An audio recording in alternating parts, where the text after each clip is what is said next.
Hi, and welcome to this tutorial in which I will talk you through some EQ decisions in a real-life mixing situation. I'm going to start with two of the most important elements, the bass part that underpins the whole song, and the kick drum that needs to fit with it. Both of these have a lot of low-frequency content, which is potentially problematic due to a psychoacoustic effect known as frequency masking. What this basically means is that loud sounds block out quieter sounds at the same frequencies. So if I allow the bass guitar to completely dominate the bottom couple of octaves of the mix, there will be no room for the low thump of the kick drum. I'm therefore going to shape both parts with EQ to help them fit together better. Let's start with the kick drum. Click the line to create an EQ band, and sweep a boost around the low frequencies. I'm going to narrow the Q a little so I can focus in on specific frequencies more accurately, sort of like an audio microscope. A well-tuned acoustic bass drum will often have a clear fundamental frequency somewhere around the 50 Hz region. In this case, the sound has been constructed by layering samples, so there isn't a single obvious fundamental. I'm finding the 40 to 50 Hz region a little too slow and boomy, however, so I'll try a bit higher. And I think around 65 Hz gives me a tighter kind of thump which better suits the song. So I'll dial the boost down to a less extreme setting and switch to the bass EQ. Let's have a healthy cut at the same frequency, 65 Hz, and turn up the Q to create a narrow notch. I'm going to sweep a boost around the low-mid frequencies next, as this region can often be more important to the bass sound than the really low subs. In this case, I'm finding some important harmonics at around 170 Hz. I'm not sure I really want to boost this frequency, however, as a build-up of energy in this area can make a mix sound muddy or boxy. So I'm going to leave the band in place as a marker, but disable it for now. Switch back to the kick EQ, and carve out a notch at that frequency instead. I'll add another band for the kick now. Clicking over to the left of the graph automatically creates a low shelving filter. And I'm going to use this to reduce the low boomy part of the sound that I don't like so much, and leave more room for the subby part of the bass guitar. Let's turn up the Q a little to create a steeper slope. Okay, sticking with the most important elements of the mix, let's bring up the lead vocal. I'll start by clicking to add a band, but this time I'm going to click the shape button and switch it to a low cut filter, otherwise known as a high pass. It's common practice to high-pass filter everything except bass instruments, as this removes low-frequency rubbish that you may not even be aware of. The usual method is to increase the filter frequency gradually until you start to hear it work, and then back it off a little. I'm aware that the microphone I chose for the session is perhaps a little on the bright side for this particular voice.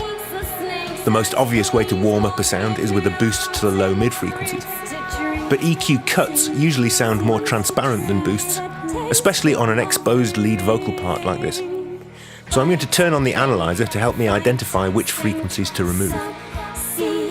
Now I can see a build-up of energy around 3 kHz. This region tends to sound harsh and abrasive when too prominent, as we can hear very clearly if I boost it. So I'm going to cut it out instead. But I'm going to make a mental note of this setting, and I may make adjustments as I add other elements of the mix, especially mid-range parts such as guitars. I can also see another build-up of energy around 10 kHz, especially on sibilant S sounds. So I'm going to put in another little notch, and then click and drag to select both bands, and narrow the Q a little for them both. There is another vocal part in the mix, more of a second lead than a backing part. Louisa's voice sounds very different to Nellie's, so I don't need to worry too much about separating them in the mix. But if I turn on the analyzer again, we can see the powerful low fundamentals of each note she sings, and I'm concerned that these may be a little overwhelming. I'll drag a low shelving filter over from the left and tame these slightly, and turn up the Q a little for a steeper slope. Again, this is a setting that I am quite likely to revisit once the mix is more complete. I'm going to dial in the usual high-pass filter as well to remove the low-frequency rubbish. Okay, let's bring in some guitars. This EQ is inserted on a stereo subgroup of all distorted rhythm guitar parts. I'm going to start with the usual low cut filter, but this time I'm going to set a high Q to create a resonant peak and sweep that peak around the low frequencies to find the low meaty part of the guitar sound. Now I can use the Q setting to shape the low frequency content. I'm going to go with a setting just above 1 to create a very slight resonant bump at that frequency. But then I'm going to switch back to the bass EQ again and try a little complementary notch at the same frequency to give the guitars a bit more room. While we're here, remember the 170 Hz region that we identified as important to the bass part. I'm going to switch back to the guitars EQ again and dip that a bit at 170 Hz to give the bass part more room. Now notice the channel mode switch at the bottom. This defaults to left-right mode, which means the stereo placement buttons for that band can be left, right or linked.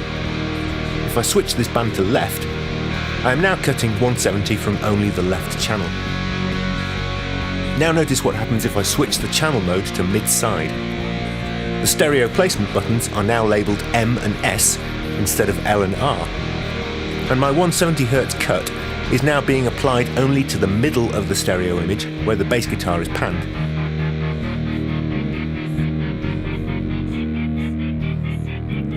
I'm going to go a step further with this and add a corresponding boost in the side channel.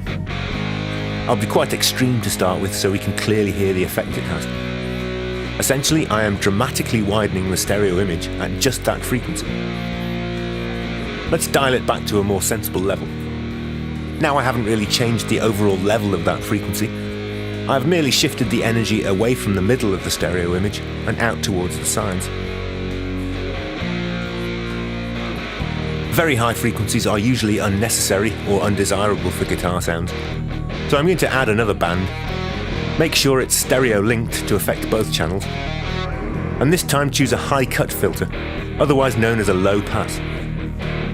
I'll take the same approach as I used for the low cut filter and wind in a healthy amount of resonance using the Q knob, then sweep it around the upper mid-range and lower treble region to identify the highest useful frequencies. In this case I think around 8 kHz. Now I can adjust the Q to control the crispness of the guitar sound. Let's turn on the analyzer and look for other possible issues. Immediately we see a couple of peaks in the upper mid-range region. This is not necessarily a bad thing, but in this case I'm concerned that the lead vocal part might get a little buried. So I'll put in a couple of slight cuts and dial those frequencies back a little. But seeing as the vocal is panned centrally, I might try selecting both those bands and switching them to just the mid channel, so we leave the stereo side component unaffected. The analyzer is also showing a bit of a dip around 1 kHz. This is often an important frequency for overdriven guitars, so I'm going to try a bit of a boost to see if I can open up the mid-range and make the guitars sound a little bigger. Finally, let's have another Pro-Q over the whole mix for some overall processing. Overall mix EQ usually needs to be quite subtle, so the first thing I'll do is switch the graph scale to 6 dB so I can see what I'm doing better.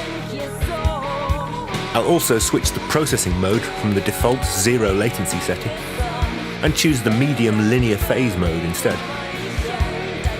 Now I can fine-tune the whole mix.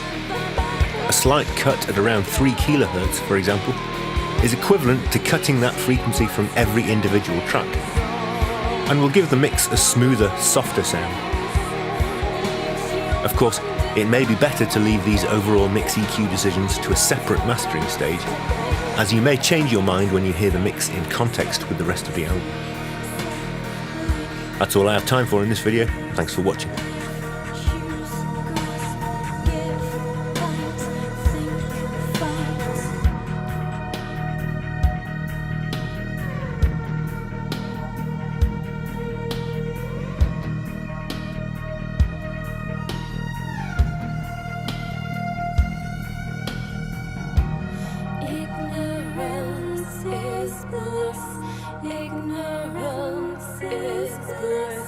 Ignorance is bliss.